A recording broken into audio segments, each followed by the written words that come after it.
They thought I was finished. I lay on the edge of defeat, recovering from a surgery she insisted I undergo, whispering sweet lies masked as concern. My body was weak, but the rest was awakening.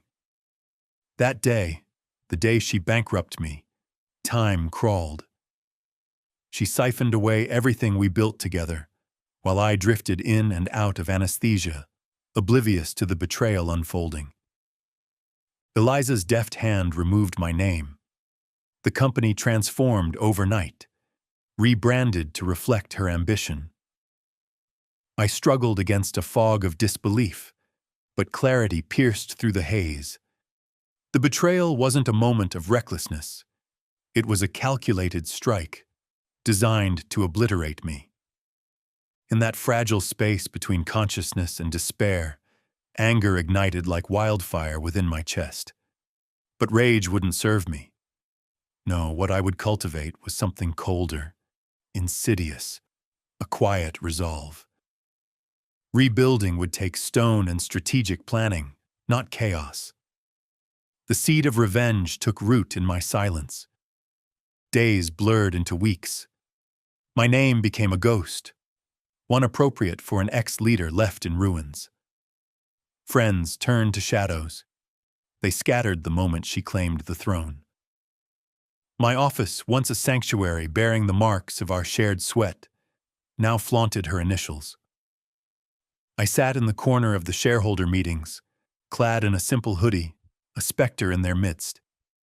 They thought they had banished me, but I observed. I listened. Isolation became my ally, silence my weapon. Each glance toward Eliza revealed fractures in her empire. She was destabilizing everything she had stolen. My anger metamorphosed into a painstaking strategy. This wasn't a war. It was attrition, a battle of wills played out in silence. Hours turned to months. The world kept spinning, but I became a leaner version of myself, each passing day sharpening my resolve. With every piece I studied, every whisper of the past I gathered, the map of my revenge crystallized. I became invisible, yet I wasn't gone. I was preparing, not to shout, but to be seen. This was merely the beginning. I was no longer a man left for dead. I was a force waiting patiently to emerge. And when I did, I would bring 100 people with me. Not to scream, but to stand tall in unison, to weave a tapestry of retribution against the fabric of her facade. She thought I wouldn't show up. I'll make sure she never forgets that mistake. Friends vanished like vapor, their laughter replaced by an unsettling silence. The name Marcus Ray was scraped from the door of a dilapidated office, a tombstone for a life I once built. Eliza's initials glimmered above, a proud declaration of her conquest. I attended the shareholder meeting, cloaked in a hoodie, an unsettling specter in a room full of the living. Nobody saw me. That was the point. The isolation, suffocating yet clarifying, surged within me. I understood then. Silence was not surrender. It was a weapon. I stopped pleading for recognition, ceased the futile cries for help. Instead, I became the observer, a phantom navigating the ecosystem she had created. Words, once my currency, became irrelevant. I would spend them wisely. Eliza was unsteady. I watched her mask of confidence slip, a crooked smile unable to conceal the cracks beneath. She spoke of growth while dismissing anxious murmurs from shareholders. I noted each shift, the subtle tremors in her voice. The company, once a living extension of our dreams, was slowly unraveling. I relished in my newfound clarity. Every meeting, every whispered conversation became data in a relentless audit of her missteps. Months passed. Each day I drew strength in my seclusion, my body becoming a silhouette of the man who was once so easily broken. I carved my presence into the shadows, sharpening my resolve like a blade. I transformed quietly, physically leaner, emotionally honed. Alongside my body, my mind flickered with possibilities. Grief isn't loud. It's a careful calculation, an art of patience. I gathered remnants of the past, echoing voices from those she discarded during her ruthless globalization endeavors. They too had lost, yet together we would forge something formidable. Vengeance, I realized, is a collaborative act. As I crafted a plan, my emotional detachment grew stronger. I no longer sought validation. I only listened for weaknesses. Each laugh that faded from the halls of her enterprise fueled a subtle fire within me. She had thought herself untouchable, her reign secure. I would rewrite that narrative with cold precision. Preparation became my bedrock. The quiet joy of knowing I would not scream, I would be seen, felt liberating. The reckoning I once envisioned transformed into something far more powerful, a mere presence, unyielding yet composed. It was a prelude to my return, one that she would remember. I expected her shock when she faced the tide. Perhaps it would echo in her dreams or flicker in her reality as I, surrounded by the remnants of her exiled success, stepped into the light. I was no longer a man left for dead. I was a force waiting patiently to emerge. The days bled into one another, quiet and unassuming, yet each moment filled with purpose. I positioned myself carefully, threading through the undercurrent of her empire while maintaining my anonymity. Every whispered conversation, every tight-lipped shareholder meeting, became a brushstroke on the canvas of my revenge. I studied Eliza's choices, her mercurial confidence flickering like a dying flame. She strutted through the halls, flanked by sycophants, her ambition masked in fabrications. Unbeknownst to her, her facade was fraying. Months of observation rendered me a shadow, silent, watchful. I began compiling a meticulous audit of her missteps, feeding off the unease in the boardroom, the murmurs from an unsettled workforce. Panic simmered beneath her composed exterior. I learned the art of patience. I was no longer the abandoned puppet she had discarded. Instead, I transformed into a skilled puppeteer, pulling strings quietly, unseen. The digital realm offered fertile ground. I infiltrated company communications, tracing her digital footprints to identify allies and victims alike. Former executives, discarded like unnecessary debt, became threads in my tapestry. I sifted through emails marked with terse sentences and urgent attachments, piecing together the matrix of her deceit. A name shimmered through the noise. Patel, her CFO. His discontent slipped through cracks, and it was there I found my first ally. A single conversation, under the guise of casual outreach, unfolded like a flower opening to the sun. Confirmation of irregularities, whispers of under-the-table deals. Patience turned into preparation. Each piece of information felt like another blade in my arsenal. I reached out to those she had severed, fired, belittled, or silenced. Slowly, carefully, I sowed seeds of trust, forging connections like an architect drafting blueprints. "I know what she took from you," I murmured, offering a hand, not a threat. The response was the churning of a forgotten engine, ready to roar back to life. As they rallied, the numbers swelled. Each ghost she left in her wake now formed an army of the unwilling, ignited by the possibility of revenge. They had expected to be forgotten, to fade into the background.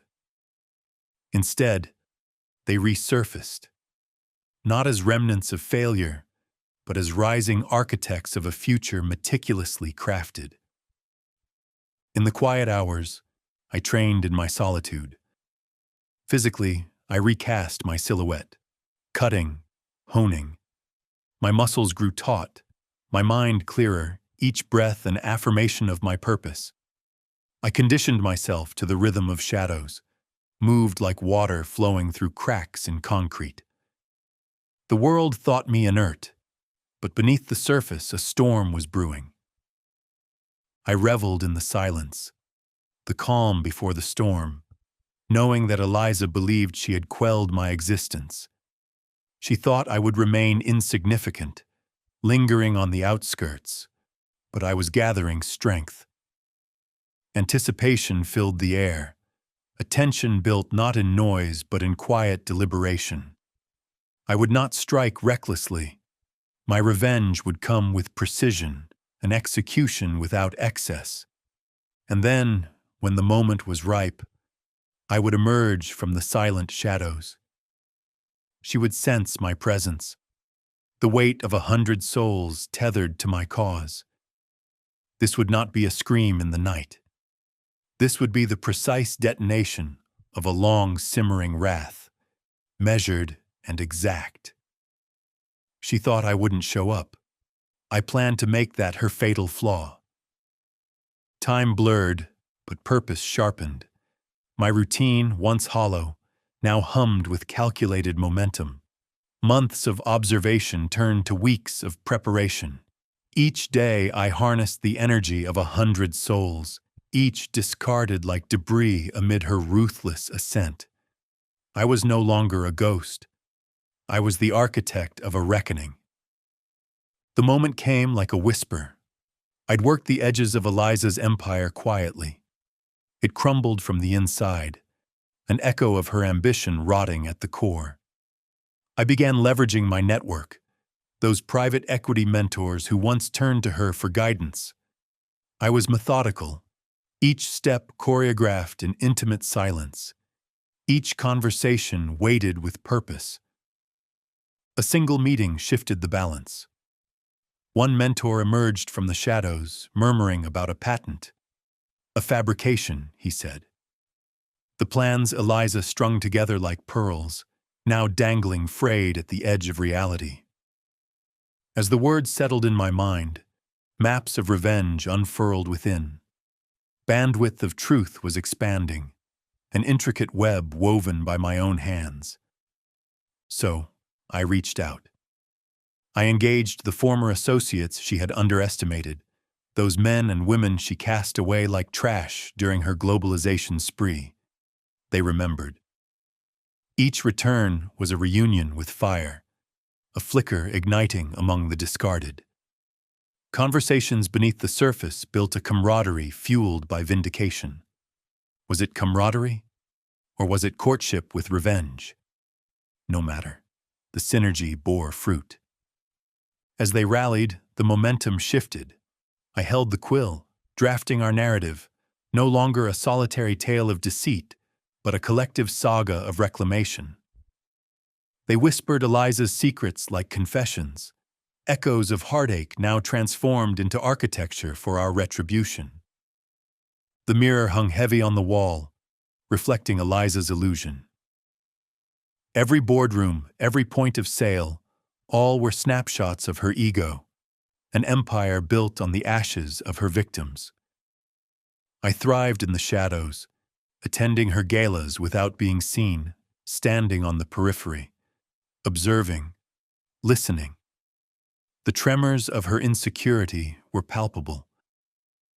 Then came the day I would not merely exist. A blind investors meeting loomed. Target-focused, I positioned myself as a ghost among the living. I crafted an unassuming request to speak, masking the thunder beneath. But I wasn't speaking alone. Behind me stood a legion, an ensemble of those she'd discarded, each deliberately seated to remind her of their existence, of their resolve. Eliza thought she lived in a world of certainty, secure in the illusion she crafted. Yet there we were, the cracks in her facade forming myriad fractures. casting shadows over her carefully sculpted confidence. She wouldn't hear our footsteps until it was too late. There was beauty in this quiet orchestration, in the anticipation that coursed through me. I felt it ripple, a silence stretching between breaths. I wasn't merely reclaiming my life. I was composing a symphony of subtle chaos, a testament to my indomitable will. She had thought me erased. Oh, how little she understood. My canvas was widening, and with every stroke I painted her downfall with the precision of a master tactician. I smiled inwardly, knowing her confidence would soon be eclipsed by the weight of regret. This was a moment in time poised to alter fates, a culmination of every strategic whisper shared, every alliance forged. I would return, not only to haunt her memories, but to ensure she would never forget the truth. She thought I wouldn't show up. I would make sure her arrogance became her Achilles' heel, and I was ready to take my slice of the dark. The restaurant buzzed with life, an orchestra of clattering dishes and muted laughter, a stark contrast to the unfolding symphony of my intent. I chose the table at the far edge, strategically positioned for optimum visibility. The dim lights danced lazily above as I glided into the familiar ambiance, an anonymity cloaked in deliberate normalcy. Eliza wouldn't see me as a specter. She would see a man at ease, savoring solitude. I ordered a glass of red, something she would recognize but wouldn't quantify. The waiter slipped away, and I settled into a deliberate rhythm of restraint. I let time stretch, each minute an echo of her past miscalculations. I cut into my meal methodically, every forkful a reminder that I was still here, privy to her world even in my absence. I felt her before I saw her. A frisson of tension crackled through the air as I glanced up. There she was, shrouded in her self-invented glory, a restructured queen surveying her court, unaware that the chessboard was about to be overturned. Her laughter, once musical and infectious, now carried the weight of pretension, an artificial demeanor cloaking the cracks beneath. She scanned the restaurant, confidence pooling in her features, until it landed on me. That instant froze, a moment suspended in a far more meaningful silence. Her composure faltered. Colors drained from her face as recognition set in. Eliza played the role of the devoted CEO flawlessly, yet I could see it in the widening of her eyes, the falter of her smile. The predator had become the prey. Yet I didn't yield to the thrill of spectacle. I continued to eat, slowly, deliberately, like a maestro conducting a symphony of revenge, aware that the crescendo was building. The silence stretched, drawing her in, rendering her vulnerable in an arena where she thought she dominated. I was inside her head, wrapping my presence around her, constricting like a snake readying for the final grip. Around us, laughter ebbed and flowed, oblivious to the encounter that simmered just beneath the surface. Friends chattered, oblivious to the tension marbling the air. But she was pale now, occasionally glancing at her phone as if expecting to summon a shield, a lifeline back to her fabricated safety. Each glance felt like an unintended admission of guilt, echoes of her past deceit piercing through the warmth of shared laughter far from our table. The waiter returned, and I caught sight of her fidgeting. She tossed hair over her shoulder, a nervous tic she thought concealed her mounting discontent. I took my time, relishing the moment. I was no longer the man who had been gasping for air in the wreckage of her ambition. No, I was the architect of this quiet tempest, inching closer to the eye.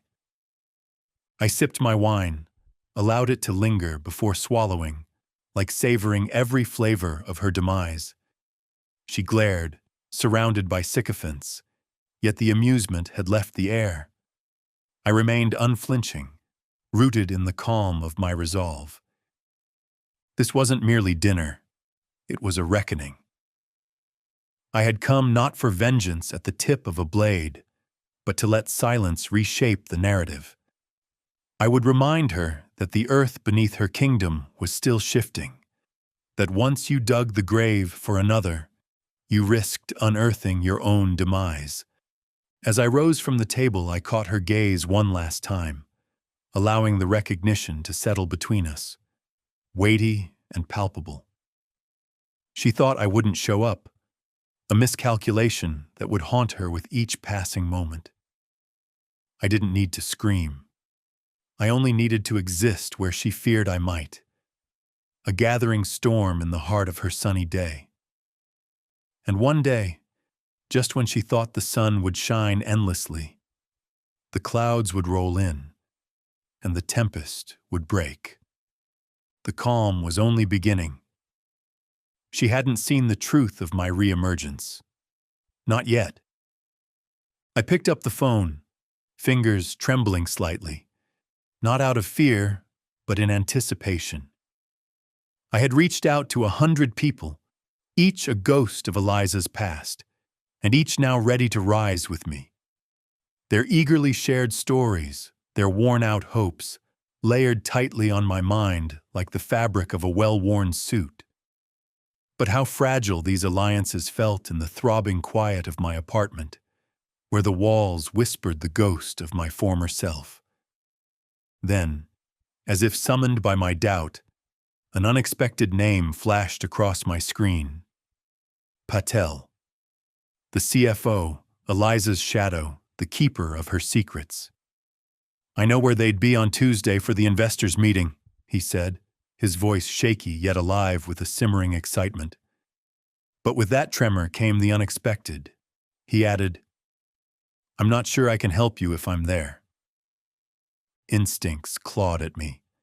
My carefully laid foundations felt shaky, as if the scaffolding was being pulled away under the weight of the unseen.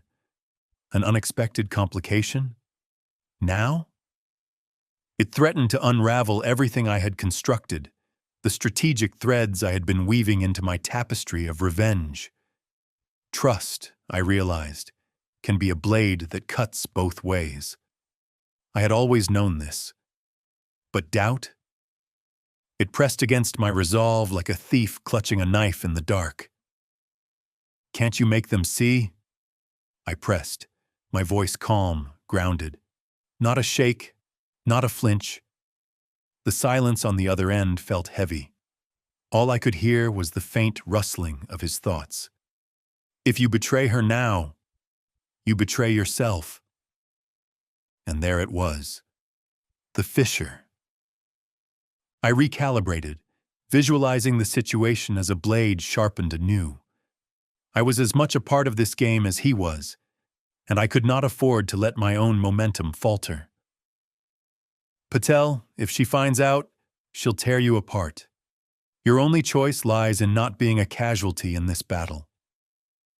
"Marcus, just tell me where you'll be and I'll make it worth your while," I said, feeling the cool calculation settle back into place. A pause. I could picture his hesitation.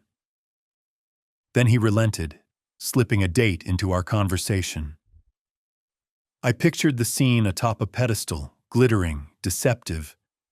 I could see Eliza's face twisted in the confidence that had once captivated me, drenched in the unassailable self-belief she wore like armor. But was this still a battle, or a test of will? The shadows of fear crept in.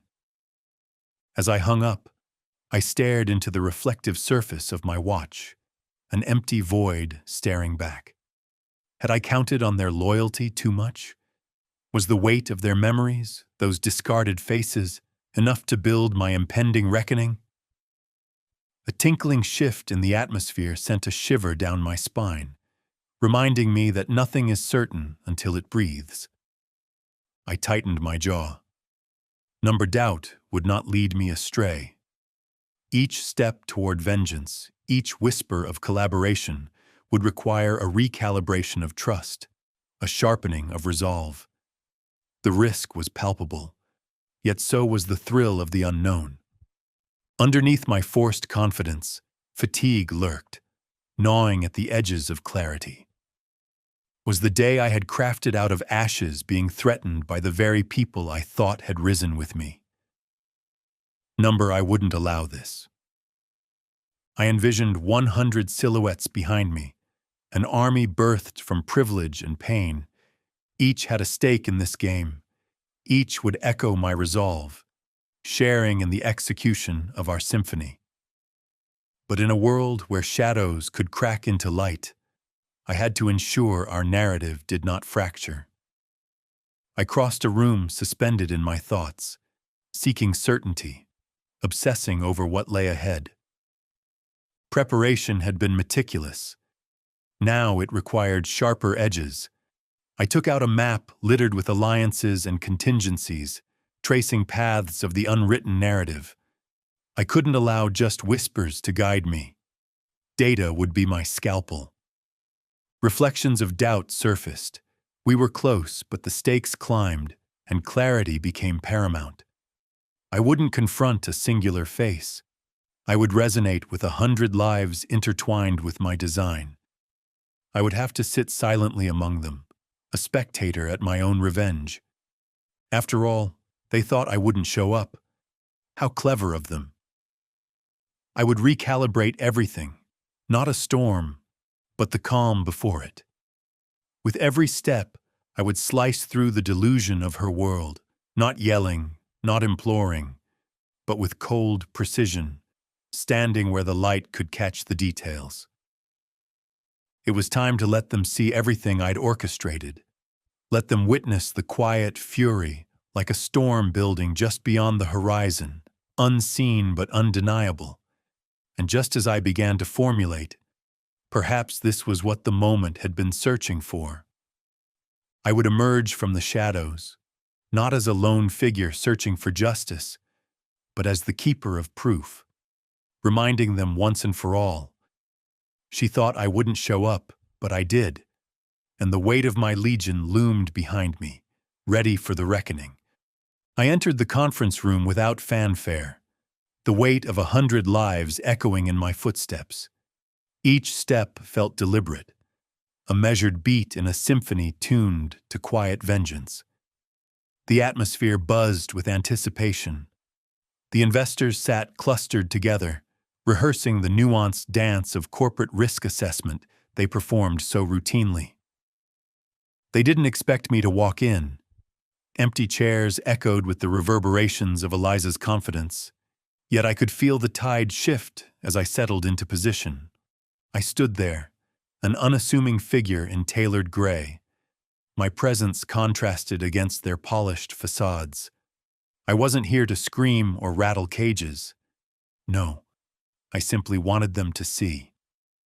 Behind me loomed the silhouettes of the discarded, former colleagues, allies in betrayal, each one a testament to Eliza's disregard. They filled the room, composed and resolute, faces unwavering as they embraced the gravity of the moment. Their whispers sought validation, nods of agreement, glances exchanged, a silent army forged in loss. I tilted my chin, addressing the room, not her. Thank you for allowing me this time. My voice carried, calm and steady, a metronome against the irregular heartbeat of corporate discontent. Eyes shifted, hearts quickened. They felt it, the seismic tremor of upcoming revelations, the weight of ghosts returning to reclaim their narratives. Eliza stood off to the side, already nursing the encroaching anxiety etched on her face. The corners of her lips curled into a brittle smile, a mask struggling to conceal the dawning realization that serenity was about to shatter around her.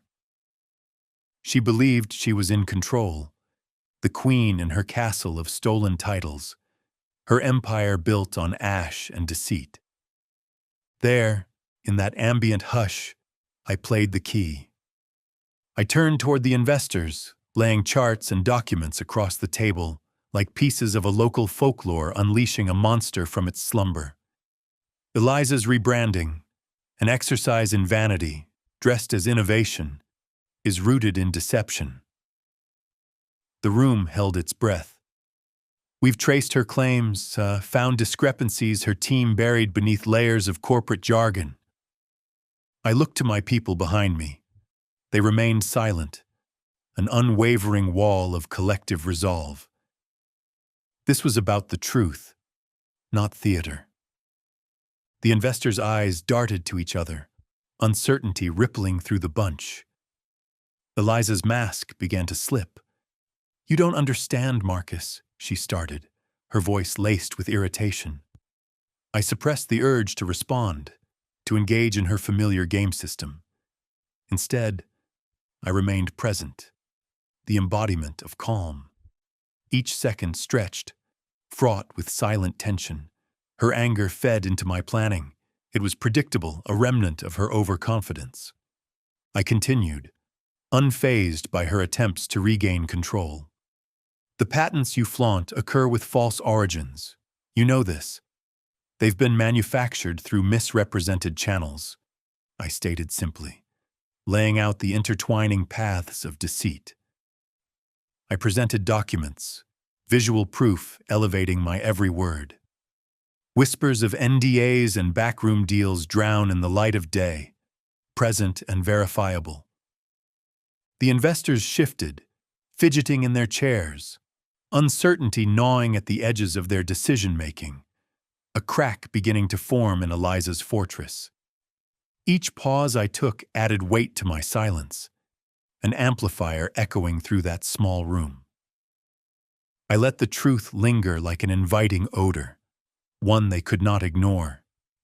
As the air thickened, the truth became an entity, palpable and undeniable. Behind me, movements shifted, a rustle of papers, a cough, a barely suppressed murmur from the crowd witnessing this unraveling. Each soul with me was ripple-building momentum, loyalty stemming from betrayal fueling a quiet revolution. They carried their hurt and resentment, transforming it into collective strength, now visible as they stood together, firm, unyielding. Eliza, now a specter of doubt among her own investors, faltered. The confidence she once projected began to unravel, confidence wearing thin beneath the weight of 100 forgotten faces. The investors, those swap merchants of capital, were backing away from her. "Don't listen to him," she barked, the veneer of poise cracking. "He's just bitter. He doesn't understand this enterprise." And there it was, the plea, the desperation in her voice. I had become the architect of her downfall, meticulous yet silent, my meticulous plan unfolding as if scripted in a grand play. The audience was enraptured, no longer swayed by her once charmed rhetoric. "Bitter is a feeling. This is precision," I replied softly. "Bitter is buried in revenge, but this is just cold clarity." One by one, the investors deliberated, tentative glances exchanged among them, a sea-changing course.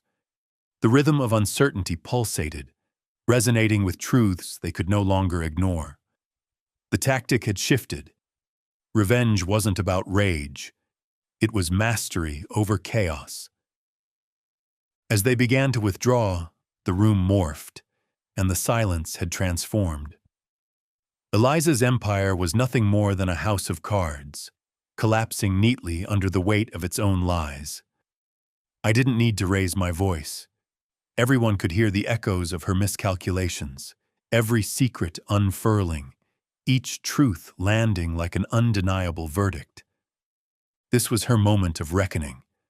She hadn't expected me. And now, amidst the sleek boardroom glass and tailored suits, my plan crystallized further, not through chaos, but through a quiet storm wrapped in assurance. The revenge was not loud. It arrived dressed in suits, wielding documents laced with the truth.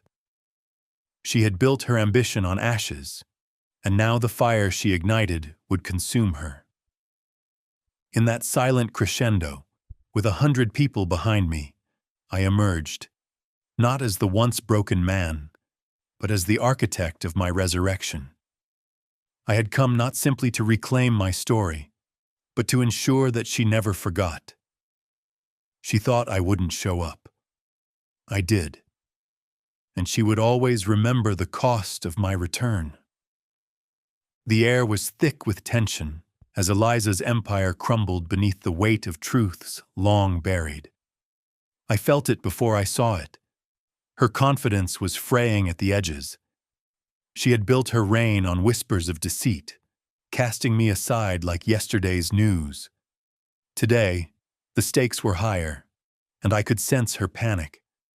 Seated in the conference room, I remained an unassuming presence, but every inch of me vibrated with purpose. Behind me stood 100 faces, betrayed yet determined, clad in the resolve of those who had lost everything to her ambition. Each one was a testament to her miscalculations, a reminder that ghosts of the past wouldn't simply fade away. They were here to reclaim their stories, and so was I. As I glanced over the room, I could see her, a queen stripped of her crown, masking her fear with denial. The investors shifted uneasily, their gazes flitting between me and the crumbling facade of her self-assuredness. I cleared my throat, my voice steady, precise as a blade poised for impact. "Thank you for allowing me this time," I began, each word a calculated stroke on the canvas of her downfall. I watched her smile, a brittle mask, tremble as uncertainty danced in her eyes. "Let's address the facts," I continued, my tone cold and unyielding, the atmosphere turning electric. Eliza's claims of innovation, they perish under scrutiny. I laid documents across the table like a surgeon unwrapping the layers of a wound. The truth was festering beneath skin, deep with secrecy and lies. The rustle of papers engulfed the room, every sound amplifying her desperation. My people stood resolute behind me, silent but potent, ready to fill the void with their memories of pain and injustice. They had awakened in this moment, just as I had from my darkness, ready to haunt her. I pressed on. Patents with false origins, fabrications masquerading as progress. We've traced it all, every misstep, every cover-up. The truth is out there, and we're merely here to outline it. I paused, letting the gravity of each statement settle like a storm cloud in the minds of the investors. The tide was turning. Eliza could feel the shift. Her composure, once fortifying, was now slipping, panic simmering beneath her surface like an unreleased storm. Her hand shook as she clutched the side of the podium, a subtle admission that she hadn't prepared for this confrontation. "Don't listen to him!" she barked, a desperate attempt to reclaim control. "He's bitter and doesn't understand the complexities of this enterprise." "Bitter? Hardly," I replied, my voice cutting through her chaos with surgical precision. "This isn't about feelings. This is methodical clarity piercing through your veil of deceit." I savored the moment. Uncertainty hung like a heavy fog, and the investors exchanged wary glances, the once unshakable facade beginning to fray. Her insecurity was palpable, the very air around her thick with dread, and in that shared silence I saw it, the flicker of recognition. They began to realize the fortress she had built was nothing more than a facade, rotting from within.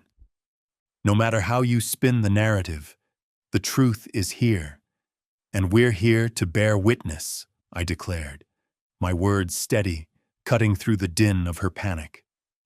Each syllable welled with the strength of 100 voices, a collective echo of the past, rising to reclaim itself. As the investors backed away, doubt swimming in their eyes, Eliza's mask shattered completely, revealing the frantic soul beneath. Her empire was crumbling. Brick by brick, she was losing them, losing everything she had stolen. The room was silent, a volatile vacuum caught between reality and illusion. I watched as the realization dawned upon her.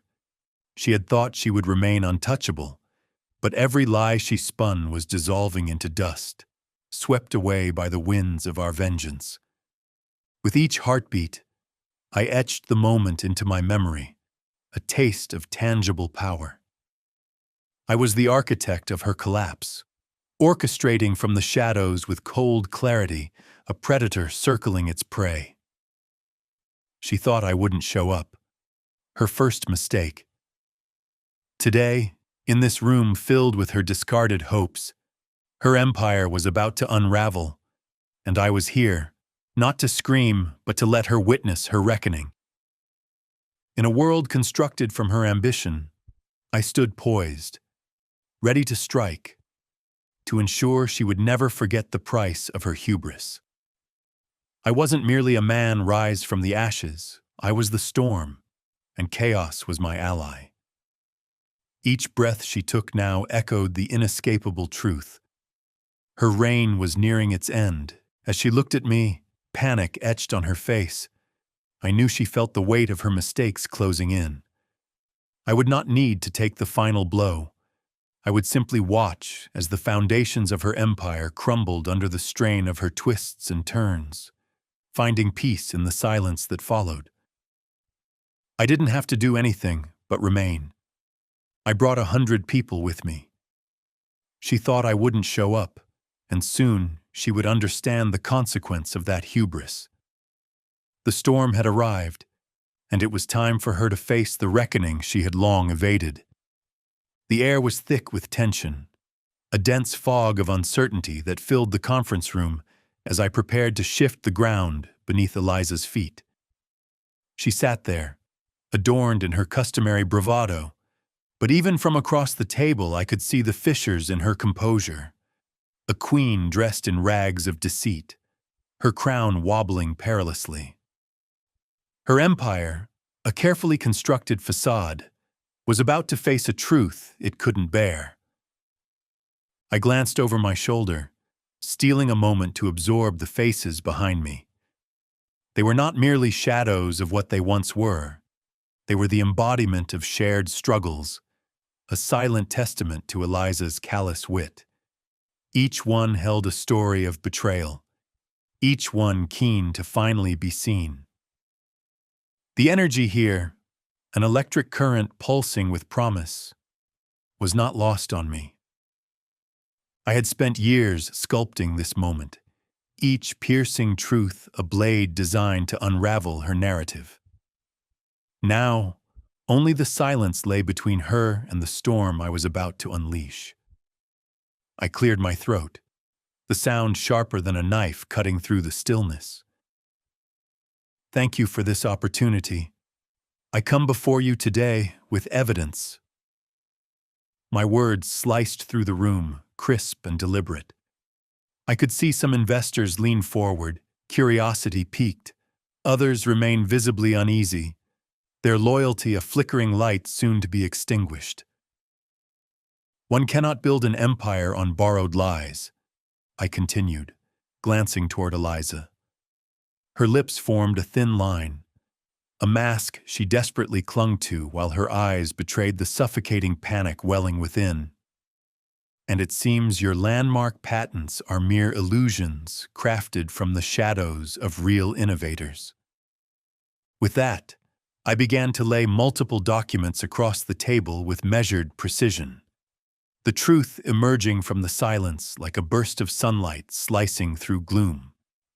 Each paper a point in my argument, each document a small convergence of Eliza's betrayals spilling into the open. I've compiled accounts, emails, evidence of misinformation. I paused, letting the gravity of my words settle into the air like a slow exhale before a winter chill. I didn't have to shout out your secrets. I merely had to bring them into the light. The energy shifted palpably. The atmosphere, once charged with her self-confidence, has now morphed into something darker. Whispers of uncertainty coursed through the crowd like a ripple beneath the surface. I watched Eliza's composure falter as her audience wrestled with the unraveling truth. "Do you hear that?" I allowed myself a fraction of a smile, my eyes drifting around the room, drinking in their shock. Her facade was slowly eroding, much like the generational trust she had built precariously atop deceit. Recordings of meetings where you misrepresented milestones, emails detailing creativity taken from those you discarded, every secret laid bare. I felt the room hold its breath as the tension thickened like smoke lingering in the aftermath of a fire. Each deceit a brick in the edifice of your delusion. I turned to specify numbers and consulting firms, names people had whispered into my ear for months. With every figure I presented, Eliza shrank further. Her world of attributes wore thin as the walls of her credibility began to crumble. I could visualize her center of influence fracturing, leaving her vulnerable. Witnesses stand ready to confirm the truth. They're not just ghosts of your past. They are the architects of your downfall. Each word was deliberate, inflection echoing the weight of consequence. I looked back at my allies standing steadfast, 100 souls who once trembled in shadows, collectively illuminating the needed platform for her collapse. Eliza shot me a glare, rife with desperation. "This is a misunderstanding. You're twisting my words." Her plea felt strained, a fragile thread clinging to a crumbling edifice. This was her last desperate attempt to shield herself, a final gasp before the descent. "I'm not here to twist your words. I'm here to lay bare your actions." I leaned in, my voice quieter now, suffused with the intensity of a sniper's breath before the shot. "It's time for you to face the consequences." The investors, wide-eyed, exchanged glances, their allegiance visibly vacillating. Stationary, I let silence hover in the air, an ever-thickening fog of her impending defeat. Leaning back, I allowed myself to bask in control, feeling each heartbeat pulse through the room, a steady rhythm underscoring the collapse of her carefully curated power. No one will follow you blindly anymore, not when the truth stands at the forefront. The outrage had dissipated, tension morphing into acknowledgement. This was it, the moment she thought she could escape, now poised on the knife's edge of exposure. "Your empire is crumbling, Eliza," I concluded, feeling the gravity of finality. "And you are the architect of your own demise." The silence celebrated the inevitability of the truth. It was a quiet, calm before the storm would break. Each individual there, a witness to her unraveling, each being a shard of glass reflecting her vanity back at her. She had thought I wouldn't show up. She thought wrong. The trap was set. And with one last gaze over the sea of silent approval behind me, I reveled not in chaos, but in the order of this finely tuned execution. Each moment leading to this moment was a step toward reclamation, not just of my narrative, but of those she had so ruthlessly discarded. And as I folded the final piece of irrefutable evidence into her unraveling empire, I knew I wouldn't have to wait long to see her world collapse. I merely had to watch. The room breathed uneasily, a collective intake of air pressing into the silence that enveloped us. Eliza sat at the head of the table, the epitome of confidence, her grin faltering as each document I presented laid bare the foundations of her empire, a structure precariously built on lies. "Thank you for this opportunity," I said, and for a fleeting second, I noted the slight twitch of her lips. It was a small crack in the facade, but then she quickly recomposed herself, the mask of mastery clinging to her face like a second skin. As I began unearthing her deceptions, I could sense the shift, a palpable tension rolling through the gathered investors like thunderclouds on the horizon. They had come expecting basks of brilliance from their golden child, and instead, I handed them the truth shrouded in receipts and emails, laid out like weaponry in front of them. "Every claim you've made about innovation," I continued, my voice steady, both calm and intense, "is rooted in deception."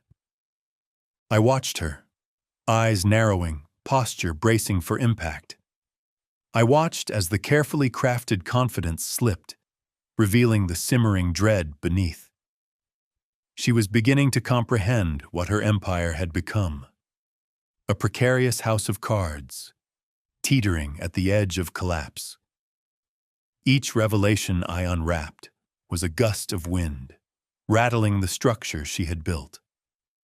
I shifted my gaze toward the investors, each one wrestling with their allegiance. The whispers swept through the room, doubts bubbling to the surface. What if this is true? The very air thickened under the weight of truth, wrapping around them like a vice. Patents with imprecise origins. I laid each word deliberately, sending tremors through Eliza's fortress. Fabrications passed off as progress. Every misstep, every cover-up will cry out for justice. The words rolled off my tongue with smooth precision, like an artist unveiling a masterpiece. Eliza's fingers gripped the edge of the table, knuckles blanching as she fought to retain some semblance of control. I leaned forward, eyes steady, my voice a quiet storm. "You've constructed a narrative that, when illuminated, reveals its core for what it is, a grand delusion."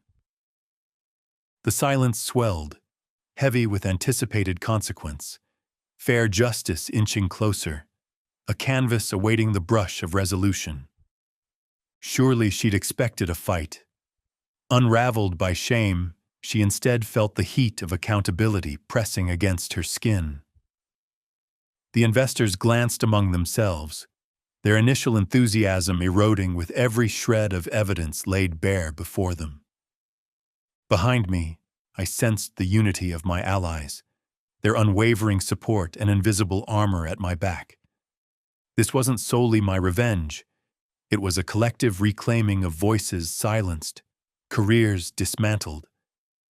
They hung on my words, fuel for a fire slowly igniting in these once blind followers. "Don't listen to him," Eliza blurted, her composure finally cracking under pressure. Her voice, once laced with charm, frayed into panic, childish and desperate. "He's bitter. None of this is true." "Bitter is emotion," I replied, my tone even and cold, the words sharp. "This is cold clarity." I felt the divide widening, cracks forming in the facade she had erected so fiercely.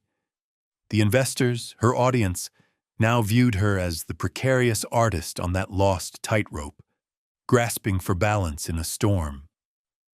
One by one, they began to retreat into murmurings of doubt, the undeniable weight of truth shifting their loyalty. Each moment built upon the last, powerful and beautiful in its execution. "You're surrounded by ghosts today, Eliza, gathered not to haunt, but to offer you their witness. They carry the scars of your ambition." I let the final statement linger, allowing the weight to cascade within the room. I could see hope flickering for her, the realization that she had relied too heavily on a narrative now unraveling. There was no mask left to hide behind. The intricate webs of deception she spun were dissolving before her eyes. "Your empire is crumbling," I concluded, unwavering, "and you are the architect of your own demise." The tension peaked, a tipping point reached. Silence swirled thickly around us, a testament to her unraveling, a weight she had brought upon herself, the reckoning she had eluded for too long. Eliza's bravado fell away, replaced by confusion and fear as the reality seeped in. She thought she could maintain control, but all her efforts led to this moment, the precipice from which she could not recover. The weight of the impending truth was intoxicating, a soothing balm over old wounds. I felt satisfaction bloom within me, not frantic celebration, just a quiet acknowledgement of the moment's power. I didn't need to unveil chaos. I needed to embody control, to scatter any whispers of her reign with the cold clarity of reality. Each breath I took resonated with purpose, each heartbeat synced to the rhythm of this moment. I watched her crumble, watched her world turn in on itself, a long-awaited resolution finally acquiring form. She never saw it coming. And now I stood, calm, methodical, just a man in a tailored suit wielding the truth as my weapon. The storm outside began to rumble. I thought I could almost hear the echoes of it in the room. Perhaps it was a reflection of the chaos she had created, the fire she had lit. But for me, I didn't need the drama. I felt her fear. I watched it unfold. The trap had been set, the game finally turned, and I wasn't merely a player. I was the architect of my demise, the overseer of her truth. In that moment, she truly realized. She thought I wouldn't show up. And now, she will always remember the cost of that hubris. I stepped away from the remnants of everything Eliza had falsely claimed as her own.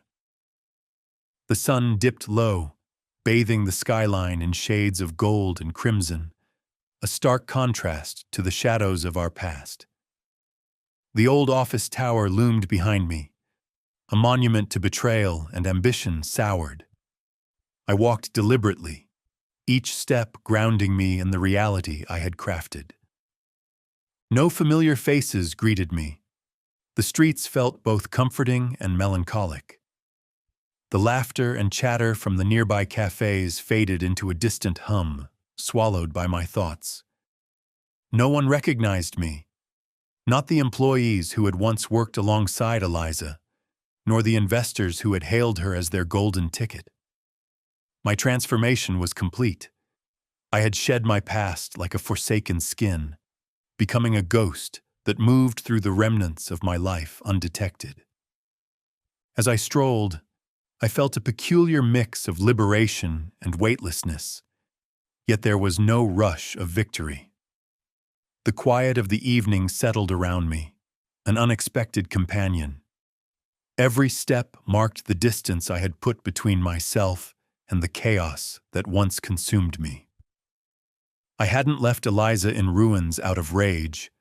I left her behind because she had underestimated me, and in turn, had overplayed her hand.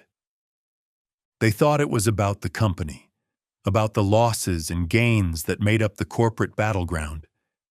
Yet, it was always deeper. It was the cold clarity that came with realizing my truth amidst the wreckage of our shared dreams, how betrayal had stung and how precisely I would respond. Revenge isn't about unraveling lives, it's about rewriting them, one careful stitch at a time. The crumbling empire I left behind didn't exist to me anymore. It was still a monument, just not mine. It belonged to her, an emotional inheritance, a wilted flower blooming in a pot of broken promises. I moved through the landscape of my new beginning, and I'd not look back. nor allow the shadows to follow me.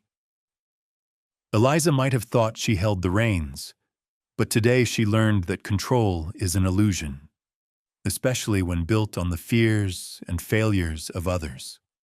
Fueled by 100 voices, I accepted gratitude as a ghost, melding into moments alongside those who shared my pain. Silence was my weapon, and clarity my shield. I didn't need to scream to be heard. I needed only to exist. The vacuum was filled with unspoken acknowledgement, each of us carrying a sacrifice, pausing for a moment to witness the healing that takes place without the need for applause or acknowledgement. On the road ahead, uncertainty mingled softly with resolve. Life was waiting for me elsewhere, not in the hallowed halls of the office or the whispers of boardroom gossip, but in open spaces where I could forge new paths. The doors I walked past were locked, reminders of everything I had turned away from. I felt no disappointment, only a final sense of purpose, a tight knot tethered within my chest unfurling slowly. "You thought I wouldn't show up," I whispered to the fading silhouette of the office. The streets gave no answer. That was fine. Perhaps it was petty, perhaps not. To me, it was proof that I had become something new. Emotions had mingled themselves into a cocktail of clarity, realization swirling in the glass and sitting there quietly. No need for indulgence. Revenge had never felt like rage. Instead, it was the gentle stroke of order returned, an equilibrium re-established not through noise but through thoughtful assertion. There was no need to collect scores, post headlines, or call my name. Instead, I returned to who I had always been. Marcus Ray, calm and methodical, a man with a history but no burden. The sun dipped beneath the horizon. The shadows grew long, merging with the fragments of a life I was leaving behind. I breathed in the cool evening air, each inhalation a fresh beginning. Around me, just like the delicate dance of dusk, an intricate tapestry of healing resonated gently. It was done, and that was all that mattered.